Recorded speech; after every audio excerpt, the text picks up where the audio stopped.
right, and live from the Kenyatta University Communication Center, you are just in time for the Friday edition of the KUTV Prime Time News. I do hope you have had a very lovely day, particularly on this second last day of the month of February 2026. While right here at KUTV, our avid reporters have been up and about to compile reports just for you on matters happening in the country and also beyond our borders. But first, how about we get the highlights of tonight's top stories?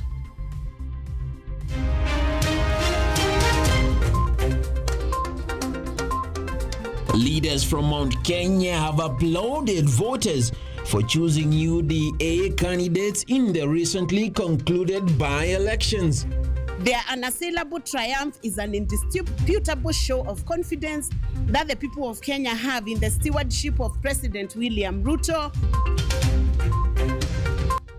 The opposition continues its campaign in Nakuru County, criticizing the Kenya Kwanza government. Ninataka nitangaze nikiwa hapa Maimayo na hii shamba ya Uwaso Kedong, pahali mungechota mchanga imeibiwa na Kasongo. Prime Cabinet Secretary Musalia Mudavadi urges leaders to spearhead campaigns against bad governance. There is a crisis and we cannot continue living a lie. There is a crisis. And I say it's a more challenging one because we're also living in the era of artificial intelligence. Kenya's Harambee Starlets travel to Ivory Coast for a friendly match ahead of the 2026 WAFCON in Morocco. Sisi pia unajua sasa hii football ni fani, hakuna underdogs. Hii group iko tu sawa, unaelewa?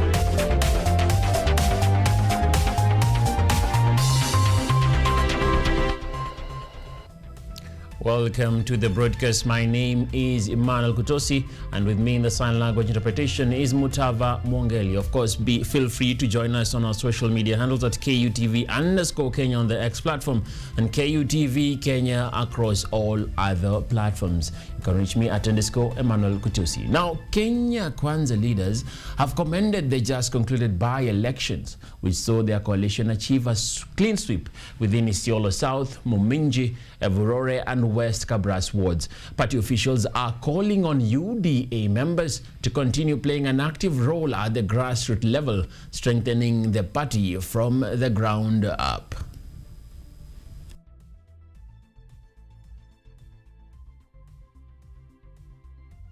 We hail you for making sure that the by-elections were peaceful and that voters were able to turn out and put in the chance to make it. But for now, those leaders will be able to steer you, but you take everybody behind them. Their unassailable triumph is an indisputable show of confidence that the people of Kenya have in the stewardship of President William Ruto and the Kenya Kwanza administration in steering our great nation from a third world economic status to a first world economy within a generation. Now, Inspector General of Police Douglas Kanja has pledged firm action against individuals involved in recruiting Kenyans into the Russian military, saying investigations are at an advanced stage. Speaking in Mombasa, Kanja said police and the Directorate of Criminal Investigations (DCI) are dismantling networks facilitating suspicious foreign travel. He warned that all those found culpable will face prosecution. The assurance follows intelligence reports that hundreds of Kenyans were recruited into the conflict as security agencies intensify efforts to protect citizens from exploitation and strengthen internal security operations nationwide.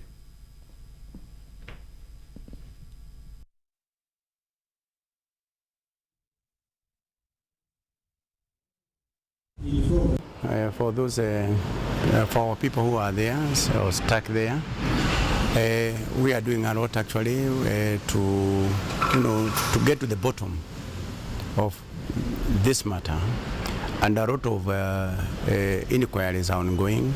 I know the DCI is very busy in that direction, and at the end of the day, we are going to get to know who did what, who played which role, and so forth and so forth. Any person who has committed a crime in that direction, then you have a day in court. And now to matters politics, where the united opposition today stormed Nakuru County, where they continued with their one-term narrative, accusing the government of misleading Kenyans. The team, which is on a campaign trail, has criticized the government of silencing its critics, stating that there is need for change in leadership. Gavana Keheka alikuwa anasema ati Rigiji asikuja Nakuru. Hapa ni kwake, ni kwa mama yake. Nimefika sijafika, hata du, si hapa ni nyumbani, si hapa ni nyumbani. The united opposition has continued with its campaign. This time, Nakuru County was the host of the one-term movement led by former Deputy President Rigathi Gachagua and his allies, who painted Nakuru green as they continue to criticize the government for silencing its critics. Na huyu Kasongo nilimuleta hapa. Mimi watu wangu naomba msamaha. Mimi nilileta Kasongo hapa. Naomba munisamehe. Naomba munisamehe watu ya nyumbani. Naomba munisamehe watu ya nyumbani. Huyu Kasongo ametuumiza. Na makosa ni yangu. Kufanya makosa si baya, shida ni kurudia. The team has called out the government for failing to deliver to Kenyans, stating that cartels within the government are being used to grab public land unlawfully. Shamba ya Davivi ambaye ilikuwa ni wale walifukuzwa Enosopukia, huyu Kasongo amechukua 6,000 ekari. Susan Keheka 400, Kipchumba Murkomen 200, Kimani Ichung'wa 100, huyu Nixon Koril 300 acres. Mimi nataka nitangaze nikiwa hapa Maimayo, na hii shamba ya Uwaso Kedong, pahali mungechota mchanga, imeibiwa na Kasongo. Gachagua has however called on the residents of Nakuru to eliminate leaders allied to President William Ruto in the coming elections, so as to unite the mountain in a move of forming the government. Huyu gavana anaitwa Susan na bwana yake na Kasongo wanafanya biashara pamoja. Huyu gavana alikuwa anasema ati Rigiji asifike Nakuru. Nakuru ni kwake. Nakuru ni ya mama yake. Nimefika sijafika. Wewe gavana unasema tusifike Nakuru ukiwa nani? Huyu mtoto wa Keheka. Mimi ndio nilikuja hapa nikampigia campaign, kweli ama uongo? Na huyu Kasongo nilimleta hapa. Leaders accompanying the former deputy president, including DAP Kenya Eugene Wamalwa and Jubilee flag bearer Fred Matiang'i, backed Gachagua and called on Kenyans to ensure they instill change by putting in place competent leaders. Sura yetu kama nchi na sifa yetu kama nchi inaharibika kwa sababu wakora na wauni wanapewa passport ya Kenya kutembea nayo. Mnakubali hayo maneno? Wewe vijana hapa Maimahiu, ukitafuta passport ya Kenya haupati. Lakini hawa jamaa wanauza passport zetu. Wameuza Kenya, hawajauza. Kule juu wamefungua yule mpaka wa Kenya na Somalia. Wako wanauza vitambulisho vya Kenya kwa watu wasio wa Kenya. Wameuza Kenya, hawajauza. The United Alternative Government team has continued to campaign in a move which is expected to pile pressure on the government, with the other side also gearing up for the upcoming elections. Edward Nyamo, KUTV. Now, in a rare show, part of the Kenya Kwanza leadership convoy today toured Suba South constituency in Homa Bay County as the government intensified its economic empowerment campaign across the region. The delegation, led by Deputy President Professor Kithure Kindiki, shed light on ongoing infrastructure projects and rallied support for the broad-based government arrangement. Karibu sana Mheshimiwa Naibu wa Rais. Timu ya Kenya Kwanza ilipokuwa katika eneo la Suba Kusini ikiongozwa na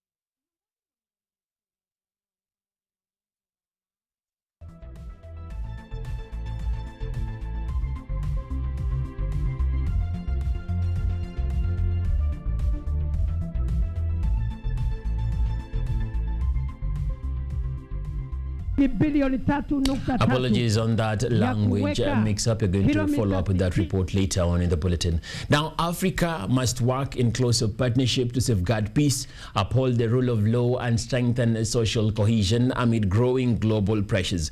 That urgent call to action has come from Prime Cabinet Secretary Musalia Mudavadi, who warns the continent is facing a resurgence of coups and a threat of extremism. He was speaking in Nairobi during the 60th anniversary of the Association of Evangelicals in Africa.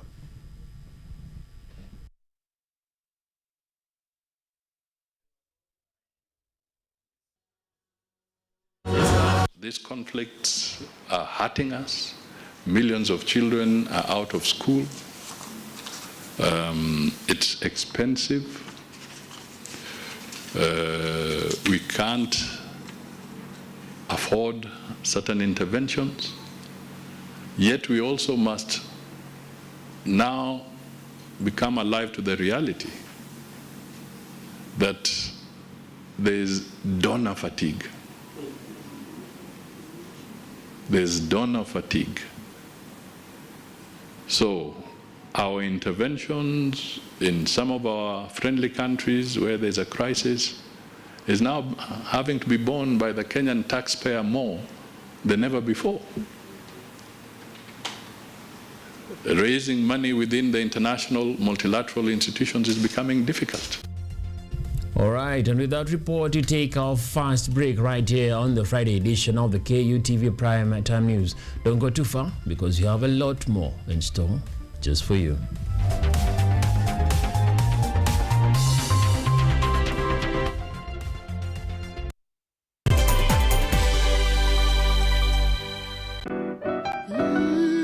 Miti miti, panda panda, miti miti. Our planet's future is in our hands.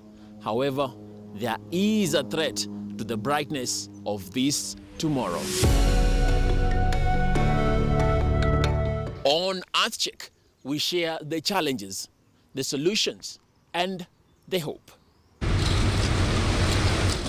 I would call this a very momentous day, a very critical day. Every episode, every story, every step we take creates a ripple. Join me, the environmentalist Emanuel Kutosi, on KUTV every Wednesday at 8 p.m. and be part of EarthCheck. Welcome.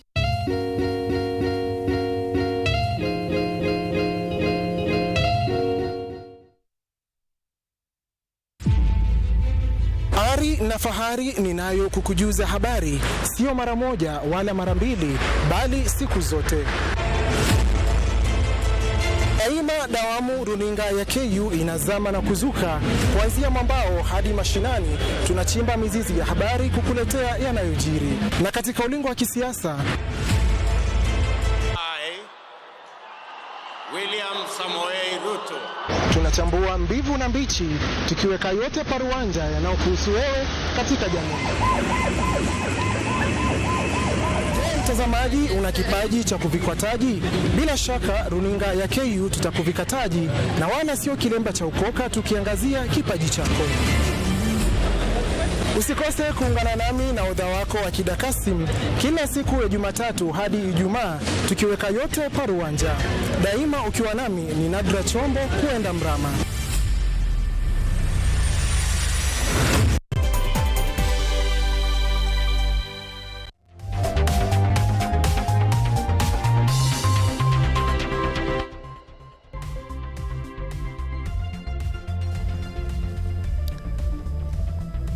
Welcome back to the broadcast right here on KUTV within the KUTV Primetime News. Of course, we invite you to join the conversation with us on social media at KUTV_Kenya on the X platform and KUTV Kenya on Facebook. Now, hope is being restored to the business community in Migori town following a firm promise by area leadership to construct a new bridge. This comes just days after the banks of River Migori burst, sweeping away goods and disrupting livelihoods. Lawmaker Peter Masara has moved to assure traders that relief is on the way alongside the long-term infrastructural solutions.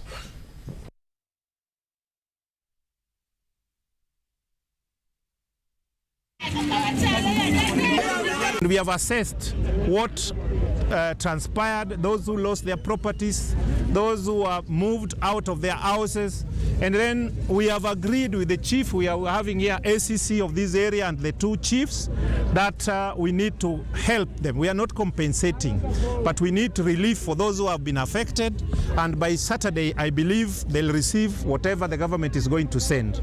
Furthermore, we have requested the national government, which is led by His Excellency Dr. William Samoei Ruto, that the ring road in the market need to be done, the market need to be completed, so that the business community can enjoy the fruits of paying taxes. Now, tensions ran high in Yatta today after a group of teachers staged a demonstration demanding the dissolution of the Kenya National Union of Teachers branch office. The teachers are accusing the branch executive secretary of holding office unlawfully and benefiting from the union funds, despite allegedly no longer being a teacher. However, the union official has dismissed the claims, terming them politically motivated.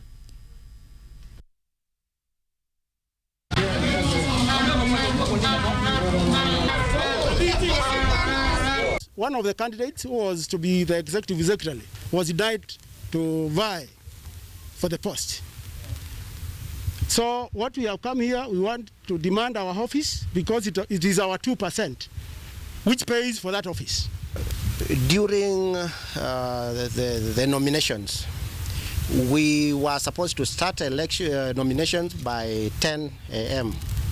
But that was delayed due to unexplained reasons until we started around 2:30 to 4. And that is why when we were being given the nomination papers for the chairman, assistants and executive secretary, a letter was issued which was saying like Richard Kataka is not supposed to be a member, or is suspended from the election. And it also confused us because we were ready to put or to elect one of us as a member who is fully paid up member and is qualified. Now, a stern warning has been made from the Deputy Inspector General of Police to criminal gangs and rogue border operators. Eliud Lagat has declared that law enforcement agencies will deal firmly and lawfully with individuals involved in violence, drug trafficking and illicit alcohol. He was speaking in Mombasa during the opening of a 2-day annual high-level security conference for regional commanders and directors.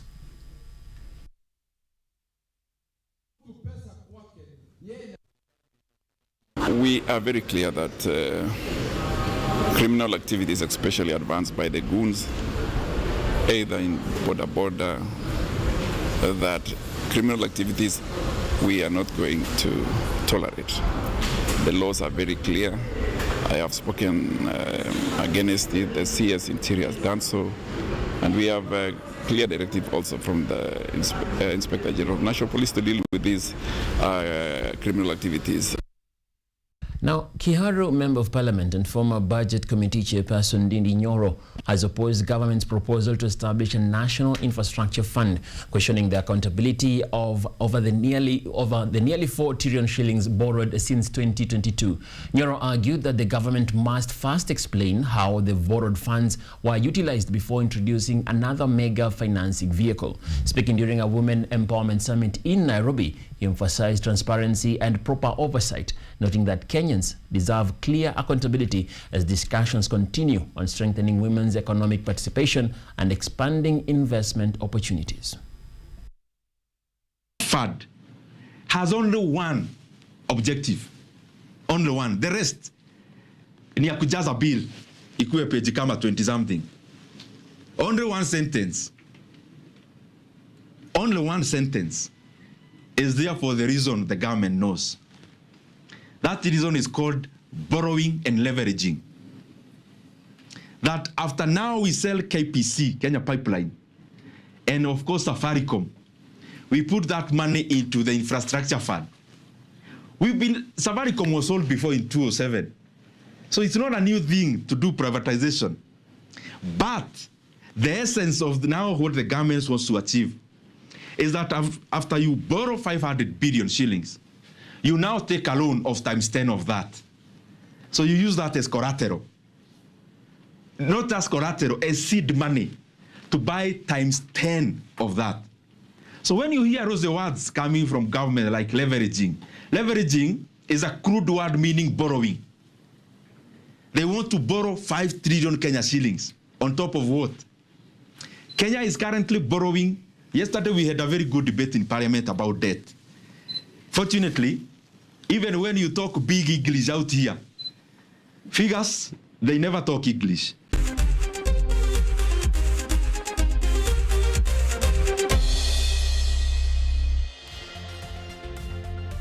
We are smack in the sporting section where Kenya has scheduled the friendlies against Benin and Cote d'Ivoire in Abidjan with 23 days to the 2026 Women's African Cup of Nations WAFCON in Morocco. During FIFA Women's International break, Kenya's Harambee Starlets will play Benin on the 2nd of March in Abidjan.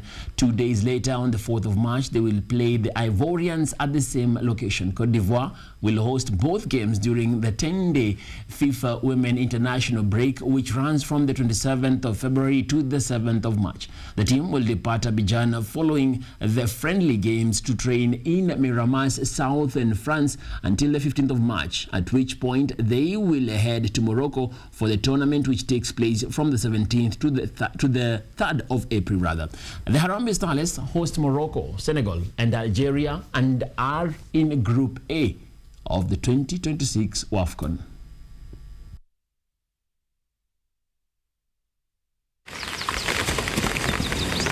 Sisi pia unajua sasa hii football ni fani, hakuna underdogs. Hii group iko tu sawa, unaelewa? Sisi Algeria tumecheza nao friendly, Morocco pia tumecheza nao friendly. So sisi hii tunajuana, hao pia watajua sisi pia si wa rahisi. Sisi tunaenda pale tunaenda kupambana 90 minutes ndio itaamua. Hizi mambo zingine group ya nini hapana. For me naweza sema hii sasa ndio nilikuwa nangoja, last nilikosa.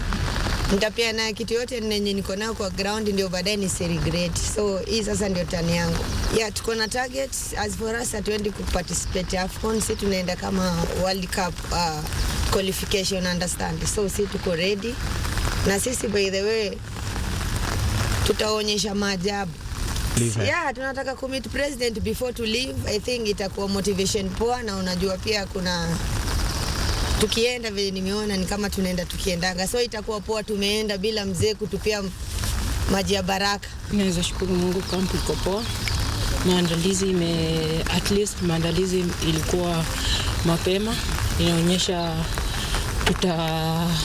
at least tutapata kitu kwa hii tournament yetu kwa sababu tumeingia kama mapema. Tunatarajia kusafiri na wachezaji 25 kwa sababu CAF inatupatia registration ya wachezaji 25. Kwa hiyo tutaweza kusafiri, tutasafiri kesho inshallah tukielekea Ivory Coast kwamba kucheza hizo mechi mbili. Hizo ziko katika FIFA window. Lakini itakuwa ni matayarisho nzuri sana kwetu kuweza kuona vile timu iko sofa. Alafu tunashukuru tuko na kampi ya France tutasaidia sasa kufanya marekebisho tukienda kucheza WAFCON.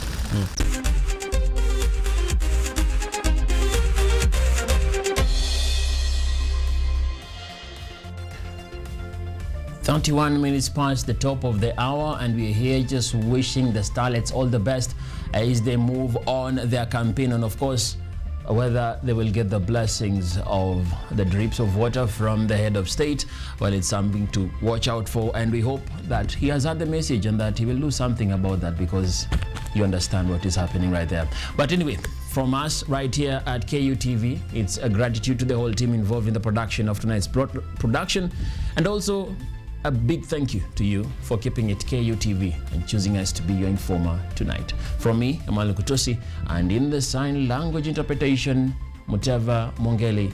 It's good night, sweet dreams. See you tomorrow as we wrap up the month. Good night.